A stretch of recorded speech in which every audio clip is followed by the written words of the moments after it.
한 주 동안 성령의 능력에 힘입어 힘써 살아가셨습니까? 올 한 해 하나님은 우리 교회에게 하나님의 소망을 전하는 교회라는 표어를 주셨습니다. 한 해 동안 우리 교회의 방향이죠. 여러분, 우리는 왜 소망이 필요할까요? 제가 이전에 예배 때도 이야기를 했듯이 소망은 앞이 보이지 않고 내 힘으로 도저히 헤쳐나갈 수 없을 것 같은 그 막막한 현실 속에서 가장 필요한 단어일 것입니다. 사실 우리의 실존적인 모습은 무엇이죠? 바로 죄로 인해 소망을 완전히 상실한 존재, 우리의 본질이죠. 그러나 소망의 본질이 되신 예수 그리스도를 통해 우리는 구원의 소망을 얻게 되었습니다. 그리고 이제 우리는 그 소망을 전하라는 하나님의 명령을 받았죠. 그런데 우리가 어떻게 소망을 전할 수 있을까요? 바로 지난주 말씀처럼 스가랴 4장 6절 힘으로도 되지 아니하고 능력으로도 되지 아니하고 오직 뭐라요? 하나님의 영, 나의 영으로만 되느니라. 다시 말해 하나님의 소망을 전하는 것은 우리의 힘이 아닌, 우리의 능력도 아닌, 우리의 방법도 아닌 오직 하나님의 영, 성령으로만 가능하다는 거예요. 그렇게 우리가 먼저 구해야 될 것은 성령의 충만, 성령의 은혜, 성령의 역사라는 것입니다. 그리고 오늘 본문은 내 힘으로 우리가 하나님의 일을 하려고 할 때 어떤 일이 일어나는지에 대해서 우리에게 중요한 메시지를 전해줍니다. 다윗이 통일왕국을 이룬 후 가장 먼저 하고자 한 일이 무엇이죠?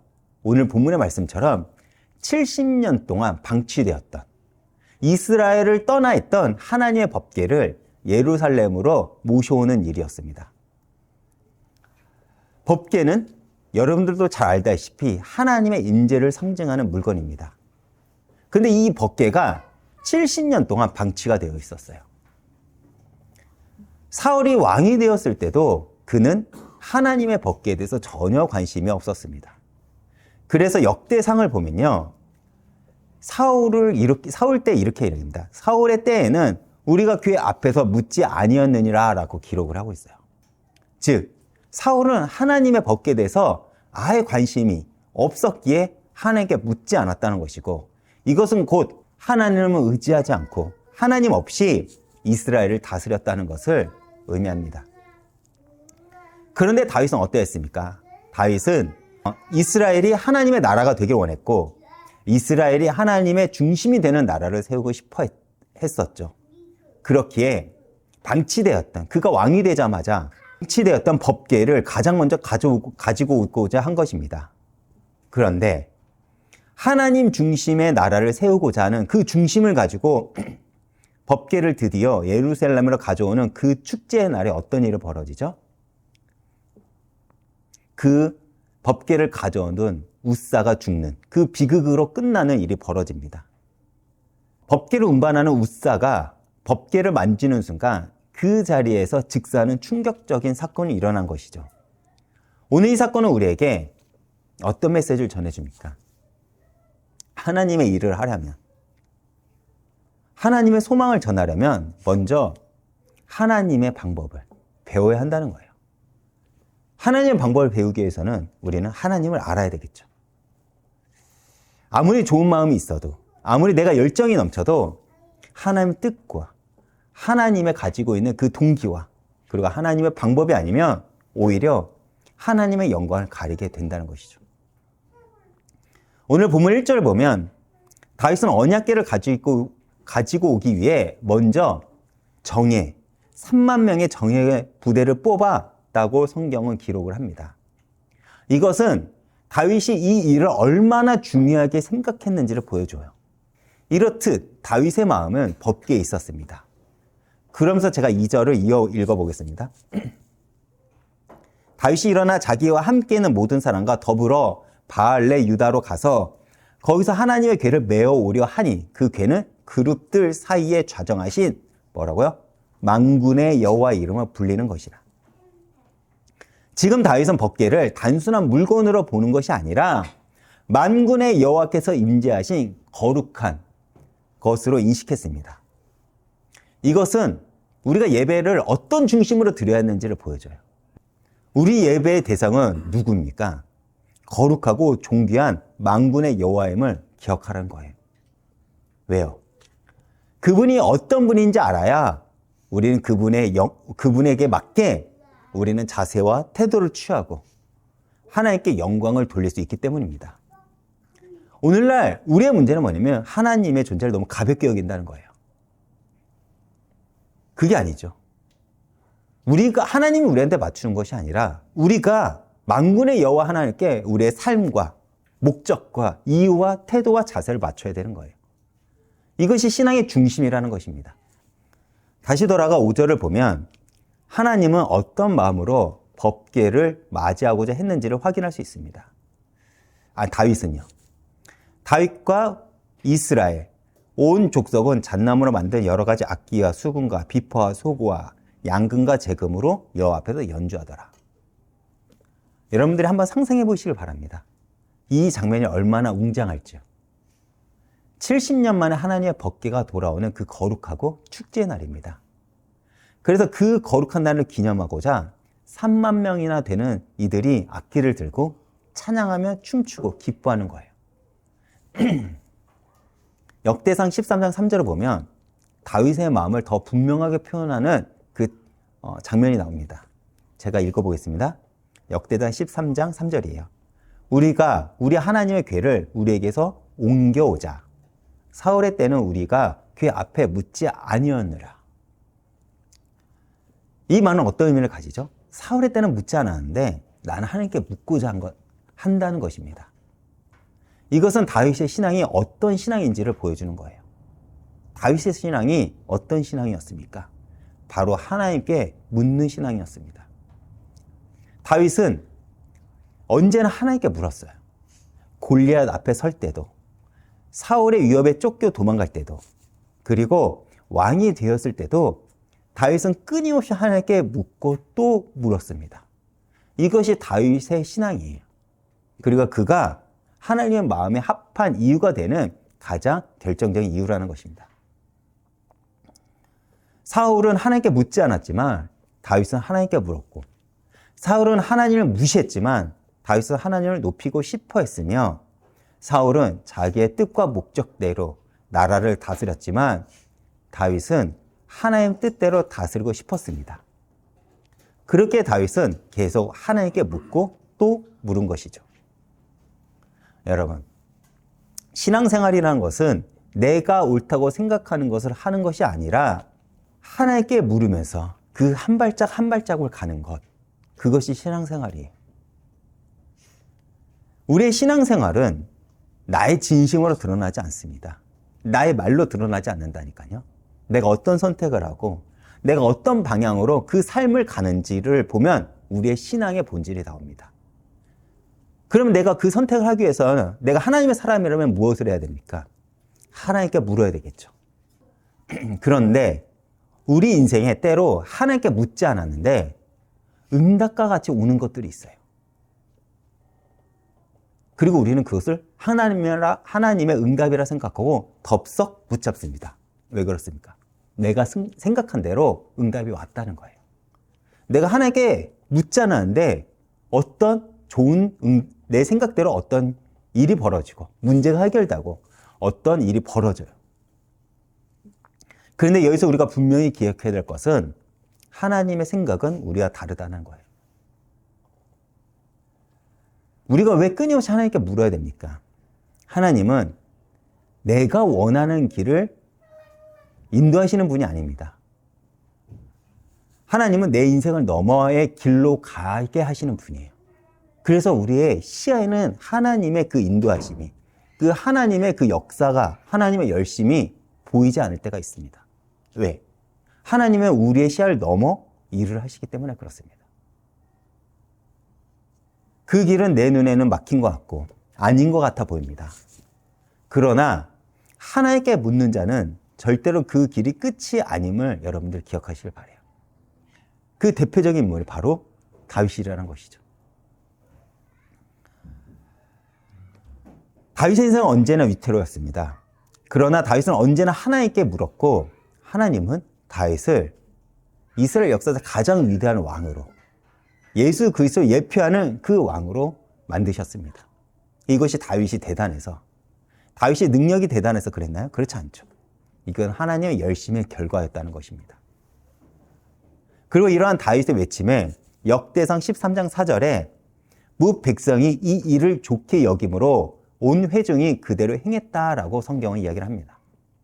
즉, 온 백성이 여호와의 궤를 예루살렘으로 가져오자라는 그 다윗의 제안에 기뻐하며 동의를 했다는 거예요.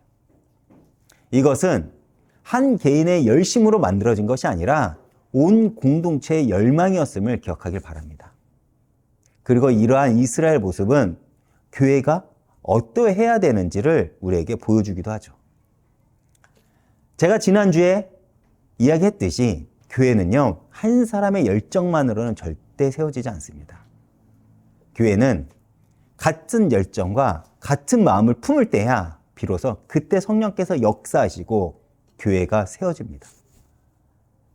우리 교회도 마찬가지겠죠. 우리 모두가 한 마음으로 같은 열정을 품을 때 비로소 하나님의 소망을 전하는 그 교회의 역할을 감당하게 될 것입니다. 그렇기 때문에 우리가 함께 예배를 드리고 말씀을 붙잡는 것은 같은 열정을 품기 위해, 우리가 한 마음을 품기 위해서임을 여러분들이 기억하시길 바랍니다. 이제 3절을 제가 다시 보겠습니다. 그들이 하나님의 궤를 새 수레에 신고 산에 있는 아비나답의 집에서 나오는데 아비나답의 아들 우사와 아요가 그 새 수레를 모니라. 여기서 우리는 첫 번째 문제를 발견하게 돼요. 그것이 무엇이냐? 바로 새 수레입니다. 왜 새 수레입니까? 사실 법궤가 그렇게 귀한 것이라면 가장 튼튼하고 안전한 새 수레에 담아오는 것이 마땅해 보입니다.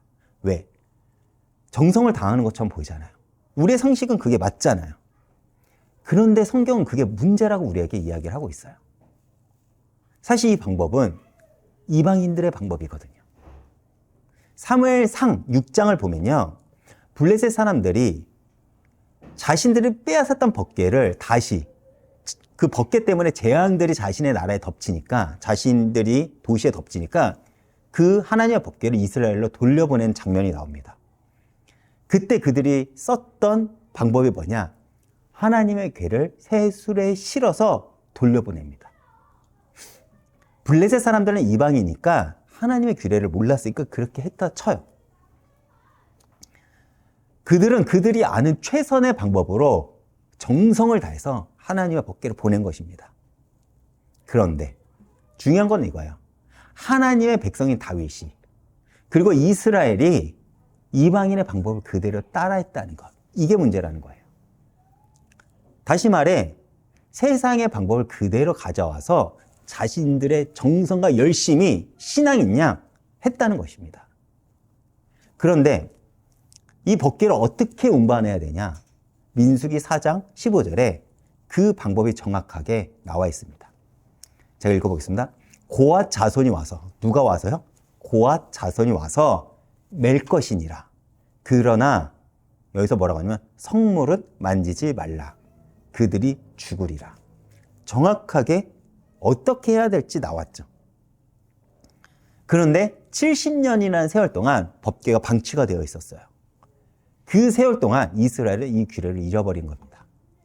다윗도 몰랐고 제사장들도 잊고 있었던 것입니다.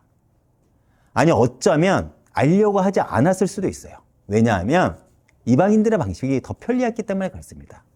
수레에 싣는 것이 어깨에 매는 것보다 훨씬 효율적이고 편안하지 않겠습니까? 우리도 신앙생활을 이렇게 할 때가 너무나 많지 않습니까? 오늘날 많은 교회들이 세상에서 성공한 방법을 그대로 가져와요. 아니면 내가 보기에 편하고 효율적인 것을 내 정성을 담으면, 내 진심을 담으면 괜찮다고 우리는 생각할 때가 있습니다. 내가 정성껏 준비하는데 뭐가 문제야? 결과만 좋으면 되는 거 아니야? 라고 우리는 생각할 때가 있죠. 그렇지 않습니까? 우리나라 말에 뭐로 가도 설로만 가면 된다라는 말이 있습니다. 그렇죠. 근데 그 말은요, 기독교 용어는 아니에요. 기독교는요, 과정도 밟아야 됩니다. 물론 세상적 마케팅을 교회에 도입하고 이벤트를 기획하고 프로그램을 만드는 거, 이것이 나쁘다고만 말할 수는 없어요. 그런데 문제는 뭐냐면 그것이 중심이 되어 교회의 본질, 예배의 본질을 잊게 된다면 그것이 문제라는 것입니다.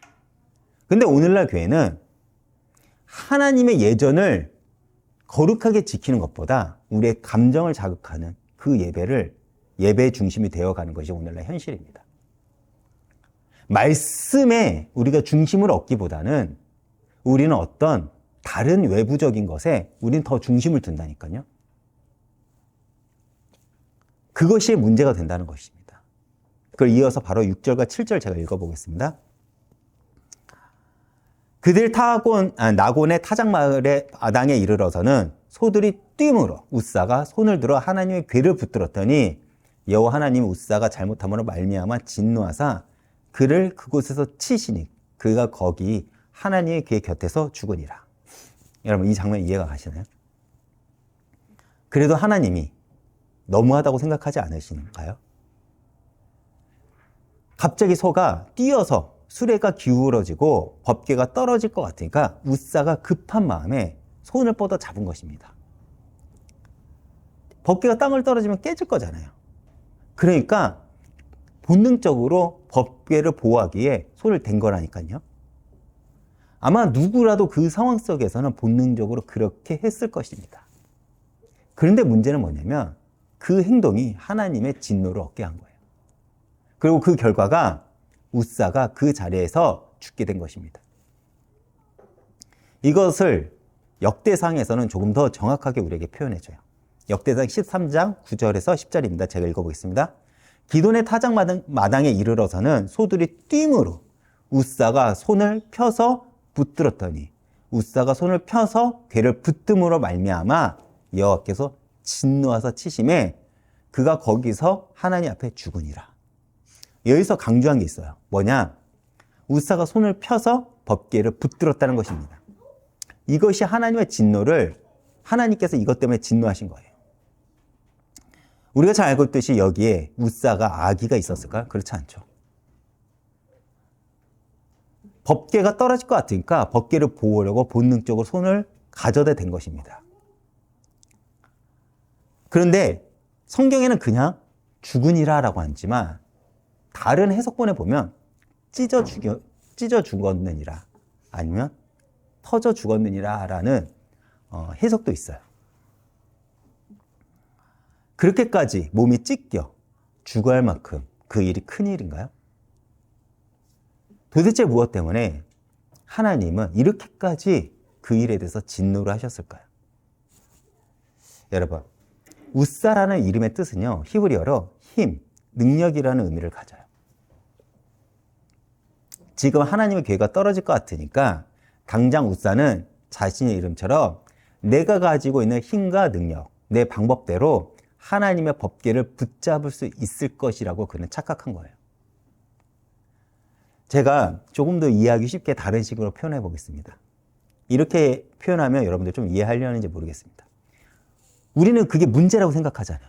이게 그 정도까지 큰 문제야? 근데 만약에 그것이 법궤가 아니라 용광로라고 여러분들 한번 생각해 보세요. 용광로가 떨어지면 그것이 급하다고 누가 그 용광로를 손에 대서 붙잡을 사람이 있겠습니까? 없겠죠. 내가 아무리 힘과 능력이 있어도 용광로를 붙잡는 순간 우리는 죽겠죠. 용광로가 떨어지면 당연히 피해야 됩니다. 여기서 웃사는 하나님 것을 놓친 거예요. 하나님을 놓친 거예요. 거룩이 무엇인지, 하나님이 누구신지, 하나님의 말씀이 무엇인지, 하나님의 의도가 무엇인지를 놓친 것입니다. 하나님은 인간이 가지고 있는 힘과 능력으로 움직이지 않는다는 것입니다. 그 소를 누가 뛰게 했습니까? 하나님이죠.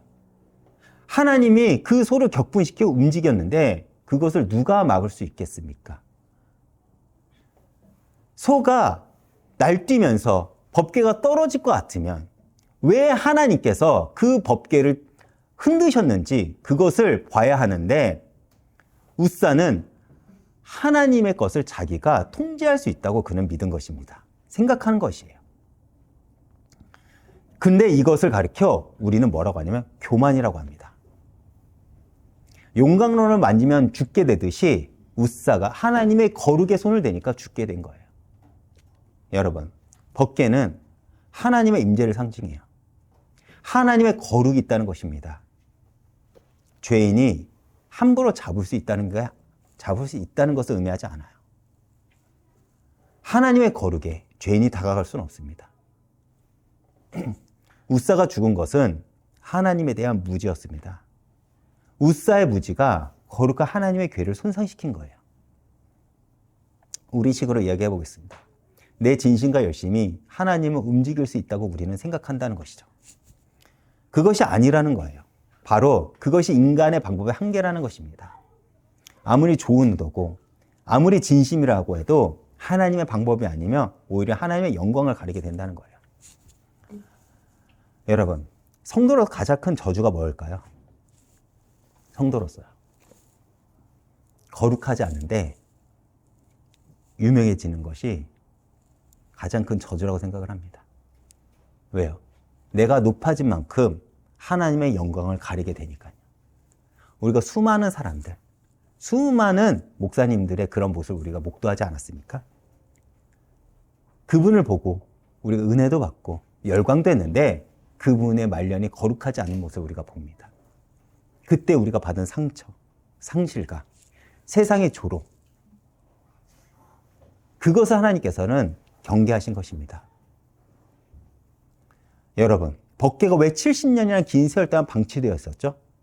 사울이 왕이 되기도 전에 엘리 제사장이 나라의 지도자였을 때 블레셋과 전쟁을 하다가 법궤를 가져오면 이길 수 있다고 이스라엘 백성들은 생각했기에 그 법궤를 전쟁터에 가져갑니다. 그들은 하나님의 뜻을 묻는 것이 아니라 법궤를 마치 부족처럼 이용한 거죠. 여러분, 신앙이 틀어지면 가장 먼저 어떤 일이 벌어진 줄 아십니까? 하나님을 이용하기 시작합니다. 자기의 이익으로 하나님을 이용하기 시작을 해요. 우리가 신명기 5장을 보면 10계명이 나옵니다. 8절 보면 8절은 2계명에 대한 말씀입니다.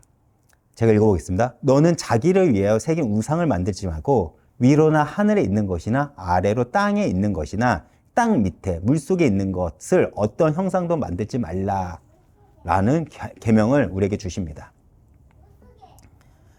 10계명에서 우리가 왜 우상을 만든다고 하죠? 바로 자기를 위하여 우상을 만든다고 합니다. 여러분, 교회를 다니고 신앙생활을 하더라도요, 나를 위해서 예수를 믿으면 우상 숭배라는 것이죠. 오늘날 많은 이들이 자기를 위하여 하나님을 믿고 신앙생활을 합니다. 그래서 기독교가 타락한 것이죠. 어느 목사님께서 이런 말씀을 하신 적이 있어요. 목회에서 가장 위험한 것은 하나님의 일을 인간의 방법으로 하는 것이다. 그리고 두 번째로 위험한 것은 하나님의 일을 인간의 힘으로 붙잡는 것이다. 그런데 사실 제가 개척을 하고 목회를 하잖아요.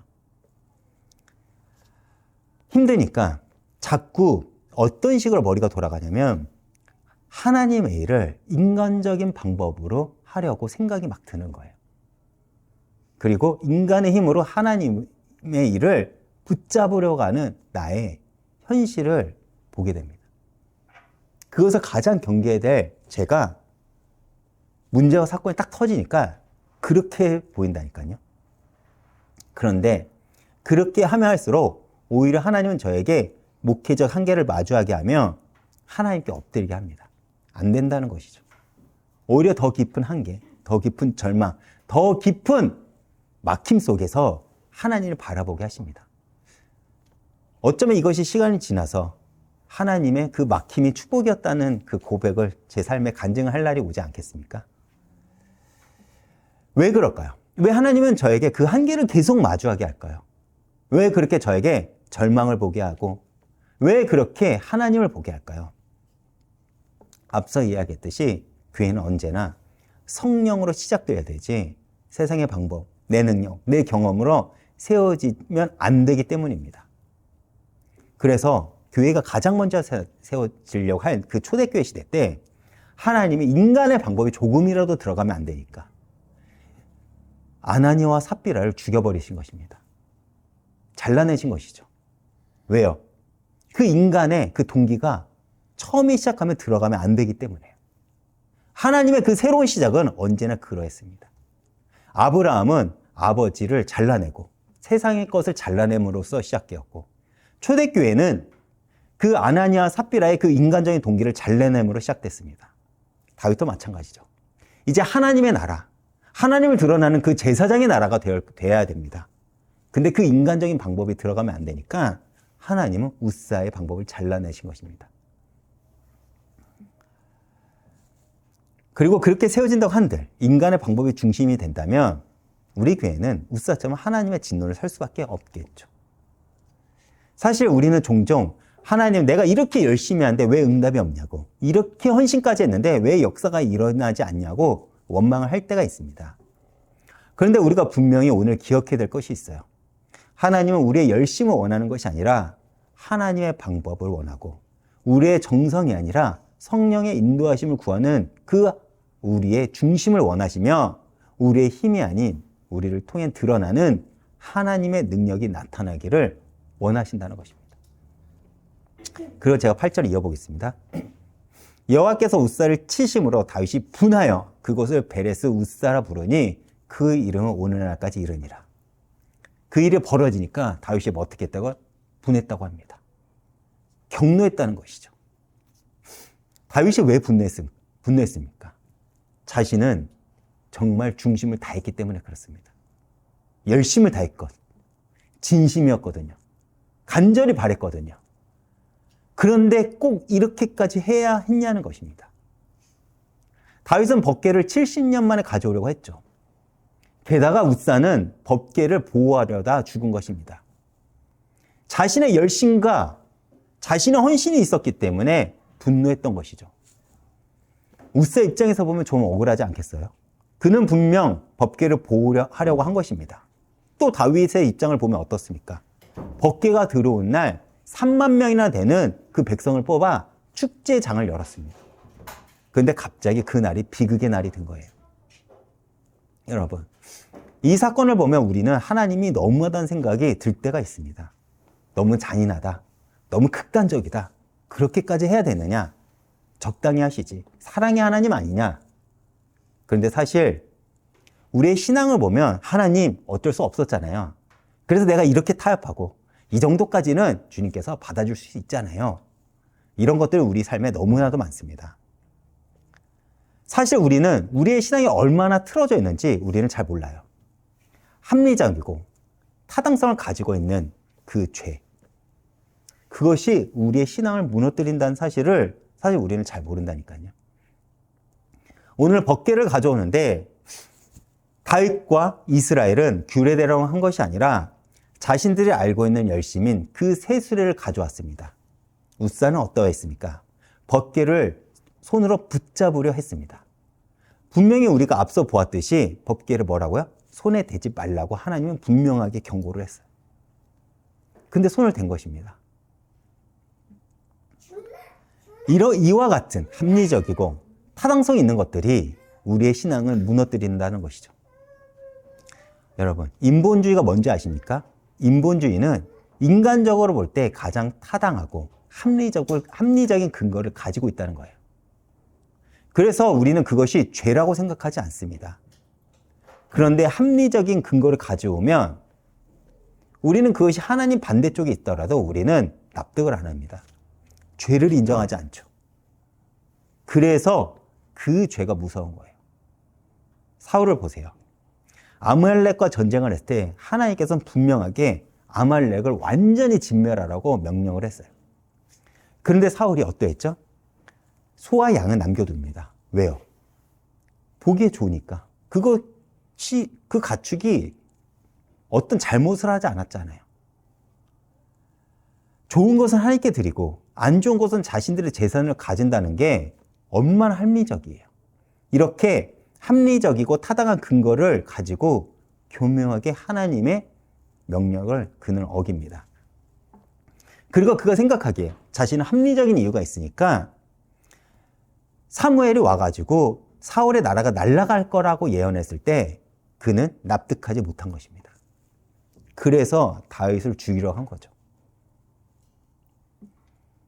이렇듯 우리도 하나님 앞에 항상 합리적인 근거를 가지고 오면서 하나님 반대편에 서려고 할 때가 너무나도 많습니다.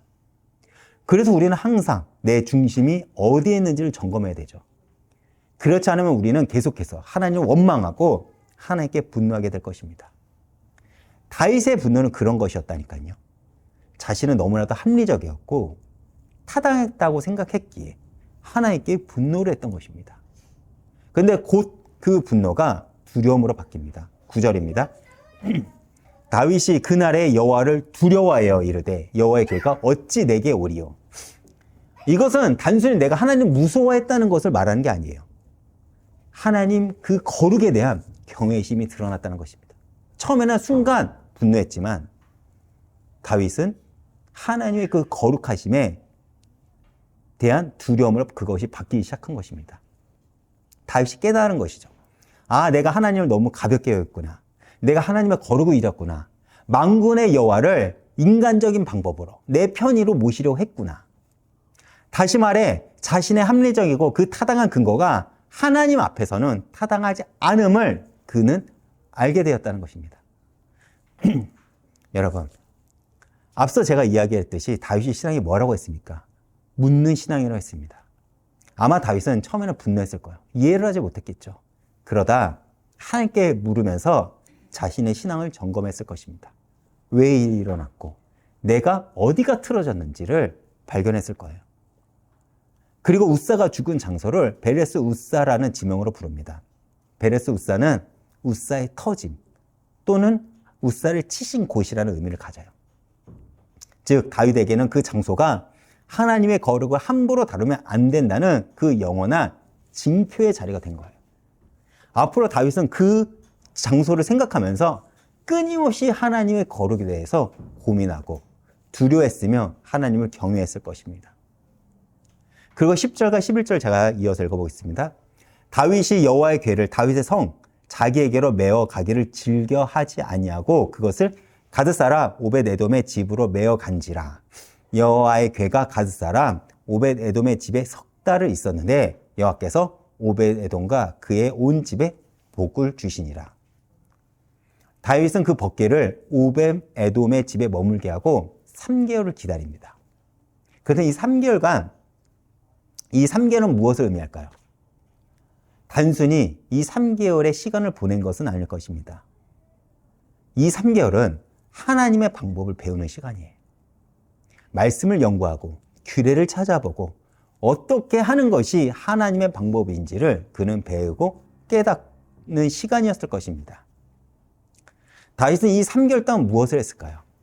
아마도 우리가 어디서 틀어졌는가? 하나님의 방법은 무엇인가를 고민하면서 모세의 율법을 다시 읽었을 거예요. 민수기를 펼쳐서 법궤 운반의 규정을 찾아보았을 것입니다.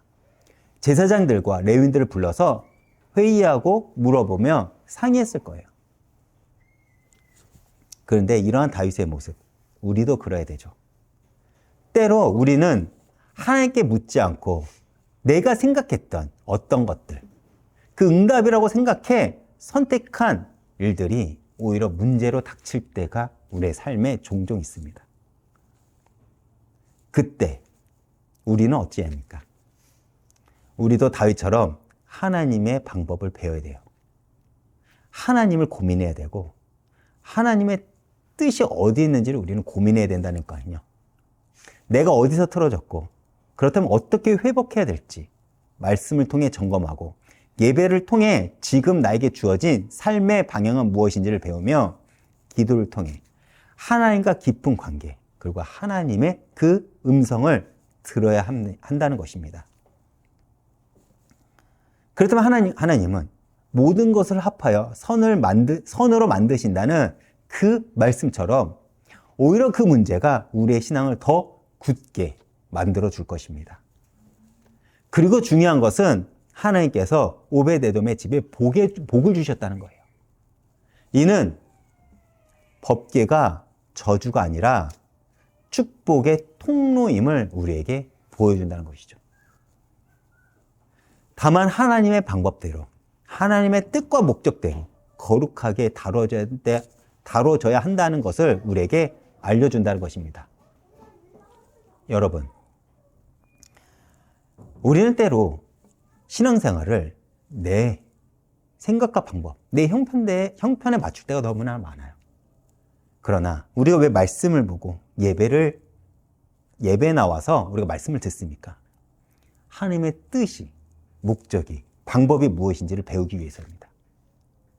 그리고 그것이 담겼으면 그걸 붙잡고 기도하시면서 그렇게 살아가려는 그 몸부림, 그것이 하나님이 우리를 바라보는 기쁨이라는 것이죠. 나중에 역대상 15장을 보면 다시 완전히 다른 방법으로 법궤를 운반합니다. 15장 2절에 그때 다윗이 이르되 레위 사람 외에는 하나님의 궤를 맬 수 없나니 이는 여호와께서 그들 택하사 여호와 궤를 메고 영원히 그를 섬기게 하셨음이라고 합니다. 즉 이제 다윗은 규례대로 하나님의 방법대로 법궤를 예루살렘으로 가져와 이제 공식적으로 이스라엘은 하나님의 제사장의 나라임을 선포합니다. 그리고 15장 13절에 다윗은 이렇게 고백을 하죠. 전에는 너희가 매지 아니었으므로 우리 하나님 여호와께서 우리를 찢으셨나니 이는 우리가 규례대로 그에게 구하지 아니었습니다. 다윗은 우리가 하나님 방법대로 하지 않았구나. 그래서 우리는 실패했구나. 그리고 이제는 철저히 나는 하나님 방법대로 하겠다라는 것을 깨닫게 된 것입니다. 그걸 철저히 하나님의 방법대로 그는 이스라엘을 끌어가죠. 그리고 그 결과 법궤는 무사히 예루살렘으로 들어옵니다. 여러분, 우리도 마찬가지죠. 우리가 다윗처럼 이런 하나님을 향한 두려움, 경외심을 회복해야 됩니다. 사실 우리는 너무나도 많은 합리적이고 타당한 이유를 가지고 신앙생활을 해요. 물론 하나님은 사랑이십니다. 우리를 이해하시죠. 우리의 진심도 아십니다. 그런데 하나님은 거룩하신 분임을 잊지 마시길 바랍니다. 우리가 예수님의 보혈로 담대히 나아갈 수 있었지만 그것이 아무 대가 없이 주어졌다고 그것을 가볍게 여기라는 뜻이 아니에요. 히브리서 12장 28절 29절에 그러므로 우리가 흔들리지 않는 나라를 받았은즉 은혜를 받자 이런 말미암아 경건한 거 뭐라고요? 두려움으로 하나님을 기쁘게 섬길지니 우리 하나님은 소멸하는 불이시니라 라고 했습니다. 여러분들이 저를 위해 기도할 때 이렇게 기도해 주시면 고맙겠습니다. 하나님을 두려워하는 목사가 되게 해주십시오. 오늘날 교회가 타락하는 이유는 성도가, 목사가 하나님을 두려워하지 않기 때문에 그렇습니다. 그래서 돈을 탐하고 세상의 방법을 쫓고 권력을 탐하고 세상의 이익을 탐하는 것입니다. 오늘날 하나님을 가벼이 여기기에 교회가 무너지고 예배가 무너지는 것입니다. 그리고 그렇기에 다음 세대들이 신앙을 버리는 것이죠. 그렇다면 어떻게 우리는 신앙을 다시 회복할 수 있습니까? 다시 하나님을 인정하는 것. 내 중심이 아닌 하나님의 중심의 신앙을 회복할 때 하나님은 오베데돔의 집에 복을 주신 것처럼 우리의 삶에, 우리 자녀들에게 복을 넘치게 하실 것입니다. 제가 빠르게 결론을 맺겠습니다.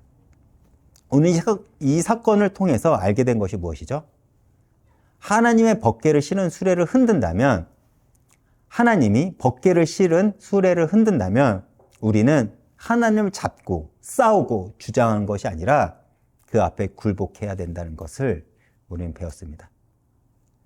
언젠가 우리 인생 속에 하나님이 심하게 우리를 흔들 때가 있을 거예요. 그때 우리는 어떻게 해야 될까요? 내 힘으로 하나님을 붙잡으려 하지 마시기 바랍니다. 그때 우리는 하나님께 굴복을 해야 돼요. 그리고 하나님의 일은 하나님의 방법으로만 해야 된다는 것을 기억하시길 바랍니다. 이것이 다윗과 사울의 차이였습니다. 사울은 끝까지 자신의 힘으로 왕권을 잡으려 했지만 다윗은 사울의 문제를, 그 왕위의 문제를 하나님께 맡기고 자기의 신앙을 지켜가는 그 싸움을 했습니다. 사실 다윗과 같은 인생을 보면요, 불공평해 보이고 실패한 것처럼 보일 때가 있어요. 그런데 그 자리가 하나님이 허락하신 자리라면 어쩔 수 없겠죠. 그 억울하고 불공평해 보여도 하나님이 나를 거기에 심으셨다면 어쩔 수 없겠죠. 그 자리에서 십자가를 지라면 져야 되겠죠. 십자가를 피하려고 하지 마시길 바랍니다. 십자가를 피한 승리는 승리가 아니라 그것을 우리는 타락이라고 합니다. 그런데 우리가 십자가를 진다고 해서, 우리가 그 길에 억울하고 분노한다고 해서 그것이 망할까요? 그렇지 않습니다. 우리가 오늘 이 말씀을 통해 우리가 배우게 된 것은 하나님의 사람은 절대 망하지 않는다는 거예요. 지금 세상은 참된 소망을 필요로 합니다. 그런데 그 소망을 전하는 방법은 우리의 힘과 능력이 아니죠. 오직 하나님의 능력, 하나님의 능력으로만 가능합니다. 그렇다면 우리는 어떻게 성령의 능력, 하나님의 영을 힘을 볼 수 있을까요? 오늘 말씀에서 분명히 보여주듯이 하나님의 방법과 뜻대로 우리가 행할 때 우리는 성령을 힘입을 수 있습니다. 사실 우리는 지금까지 다윗처럼 인간적인 방법으로, 세상의 방식으로 거룩한 일을 이루려 했죠. 그래서 블레셋의 새 술의 방법을 다윗이 그대로 가져온 것처럼 우리는 세상의 방법으로 살아가려고 했습니다. 또한 우사처럼 자신의 힘으로 하나님의 법궤를 붙잡으려고도 했습니다. 그런데 그 결과는 무엇입니까? 처절한 실패였고 죽음과 같은 절망이었습니다. 그런데 다윗이 하나님의 방법을 배우고 규례대로 행했을 때 법궤는 무사히 예루살렘에 안착을 했고 하나님의 영광이 임했듯이 우리도 하나님의 방법으로 살아갈 때 하나님의 일하심과 영광을 우리 역시도 목도할 수 있게 된다는 거예요. 하나님의 소망을 전하는 일은 거룩한 일입니다. 다시 말해, 거룩한 일은 거룩한 방법으로 해야 된다는 것이죠. 그 거룩한 방법은 오직 성령의 능력입니다. 그래서 우리는 먼저 무릎을 꿇어야 되죠. 말씀을 붙잡아야 됩니다. 그리고 예배를 통해 하나님의 뜻이 무엇인지를 들어야 되겠죠. 우리의 열정을 하나님 방법에 맞춰야 합니다. 우리의 계획을 하나님 뜻에 순복시켜야 되겠죠. 우리의 힘을 성령의 능력 앞에 내려놓아야 합니다. 그때 우리는 진정으로 하나님의 소망을 전하는 교회가 될 수 있을 것이고 우리의 가정과 직장과 우리 모든 삶의 영역에서 하나님의 소망이 흘러 넘치게 될 것입니다. 마지막으로 제가 여러분들께 한 가지 질문을 드리겠습니다. 지금 내가 내 힘으로 붙잡으려는 것은 무엇이냐는 거예요. 그것을 내려놓고 성령께 맡길 수 있냐는 것입니다. 법궤가 기울어졌을 때 우사는 손을 뻗었습니다.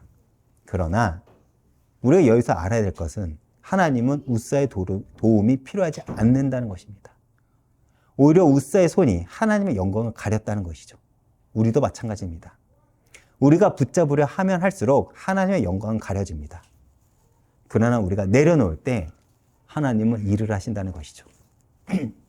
2026년 이것이 한 해 동안 우리의 숙제가 될 것입니다.